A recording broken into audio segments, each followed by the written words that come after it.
A seemingly normal event page and email vanished into thin air, leaving one Reddit user questioning if it ever existed. A woman's sister came home, but didn't.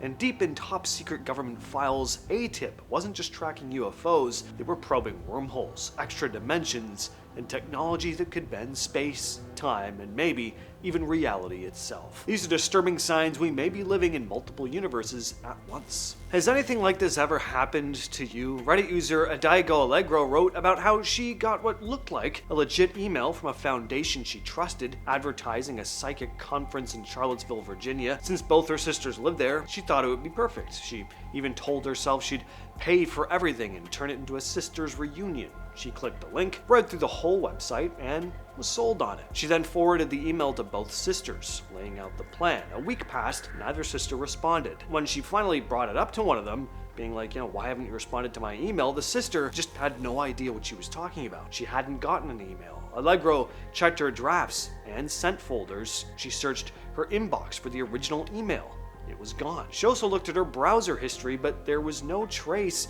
of the website she'd read about. When she tried Googling it, she found a conference that looked almost the same, but it was from 3 years earlier, and it was a totally different hotel and dates. She could have sworn she read the original email, clicked the site, and wrote to her sisters about it. She was planning a whole thing, but now there was just no proof it ever existed. Next comes a story from Reddit user P4za, who said, something very strange happened to my mom and my sister that made me think we might have had a brief overlap with another reality. She goes on to explain how she was at work when her mom texted about having lunch with her sister. They went back and forth for a bit, then the replies stopped. Later that day, her mom told her something strange. From her bedroom, her mom couldn't see the front door, only the hallway, but she swore she heard the sister come in. Keys jingling, purse and jacket hitting the chair, the cats leaping off the bed and running like they always do when she gets home. But then there's just silence. Turns out there was nobody there. And at that same time, her sister had her own weird experience. She told her mom that she'd left her phone on the bed to take a shower. But when she came back, it was gone. She searched everywhere, tore through the room. She even called her boyfriend on Discord from her computer to see if he'd somehow taken it. After an hour of crying and searching, she looked again and the phone was just suddenly back where it was on the bed, right in the open, like it had never been missing. What rattled P4za was the timing. While her sister was panicking over a missing phone in this reality, it seemed like her mom heard her come home in another. It felt like this strange, brief overlap, parallel universe where things just got jumbled for a stretch of time. The Advanced Aerospace Threat Identification Program, or AATIP, ran from 2007 to 2012. It was a top-secret government unit focused on UFOs. A few years ago, some of their documents were declassified, and they revealed way more than just UFO investigations. Apparently, AATIP was looking into some seriously bizarre stuff: invisibility cloaking, anti-gravity technology, wormholes, and yes, extra dimensions. Nick Pope, who used to run the UK government's UFO research, got a hold of some of these documents and said the exact scope of their work is still pretty mysterious, but it was clearly cutting edge. Pentagon confirmed AATIP investigated Navy pilot footage showing a glowing, rotating object near San Diego, with an aura no one could explain. While AATIP officially framed UFOs as potential foreign threats, saying that other countries might be building technology far beyond the US, folks like Nick Pope suspect that might have been a cover story. I mean, if AATIP really was exploring wormholes and extra dimensions, it seems like they were looking to space for answers, not other countries. Were they trying to figure out how UFOs move so strangely, or how they might bend space and time? Could they even be chasing technology that opens doorways to parallel realities? From Reddit user NoEducation6690 comes the story of the mysterious house. He talked about a road in Australia he's driven for years, swearing there was this empty plot of land along it. Nothing but grass and dirt. He even remembered telling a friend about how they should really use the space and build something there, and his friend agreed. That conversation stuck with him because it locked in that memory that the lot was empty. A few years later, construction started nearby on a massive warehouse. Big, fenced-off site, heavy machinery, so every time he drove past, his eyes went straight to that area. And that's when he noticed something that made no sense. There was now an old, beat-up house suddenly sitting on the land that was always vacant. Again, not a new house. It looked like it had been there for decades. He checked Google Maps, scrolling through the history, and according to that, the house had always been there. He even brought it up with the same friend who'd agreed that the land was empty before. Now the guy looked at him like he was crazy and was like, yeah, there was always a house there. Now, no education, can't shake the feeling he's remembering a different version of reality. One where that house never existed. Alright, so this next one's about a kid named James Leininger.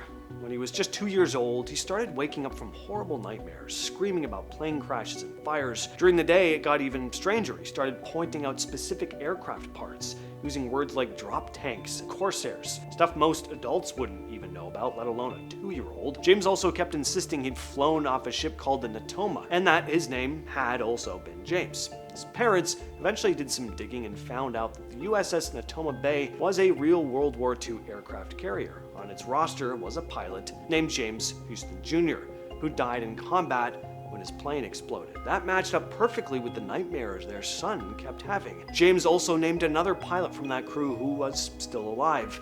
When they brought the two together, the little kid recognized him instantly. He also rattled off battle details that lined up exactly with Navy records. His parents swore they'd never exposed him to any of this information, and none of it came from, kids' books or TV he would have been watching. How would he even remember if he saw stuff like this on TV? He's 2. As he got older, the memories slowly faded away, but for a while, it looked like he was reliving someone else's life. From Redditor Pee-wee3288 comes the cream cheese mystery.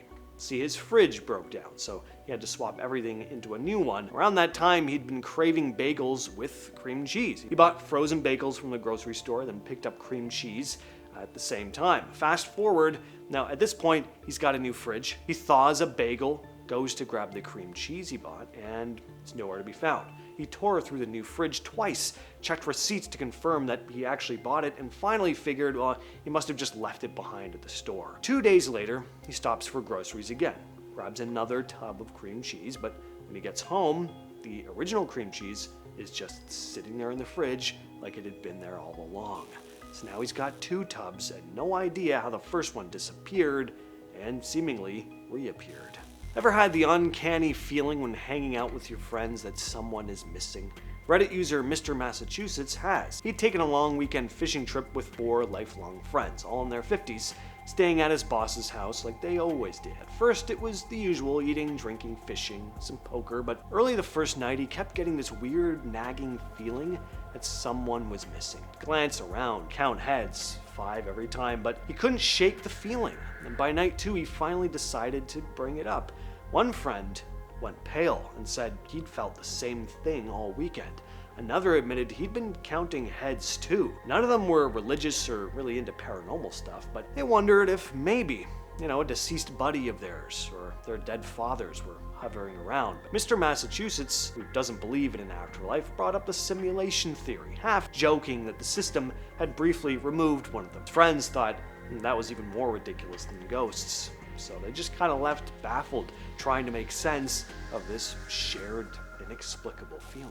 HAARP, or the High Frequency Active Auroral Research Program in Alaska, was supposed to be all about studying the ionosphere. They had this huge set of antennas that shot high-frequency radio waves up into the sky to help with stuff like communication, navigation, weather predictions. Sounds pretty normal, but people started getting kind of suspicious. Conspiracy theories started to spread about how HAARP could control the weather, trigger earthquakes, or mess with people's minds. Then others went way further, claiming it might open portals to other dimensions or parallel universes. The idea is that blasting the ionosphere could somehow rip the fabric of space-time and create wormholes. An American physicist named Hugh Everett III came up with the relative state idea in quantum mechanics, which later became the foundation for the many worlds interpretation. He had an idea that instead of there being just one universe where everything happens one way, there could be endless realities where every possible outcome exists.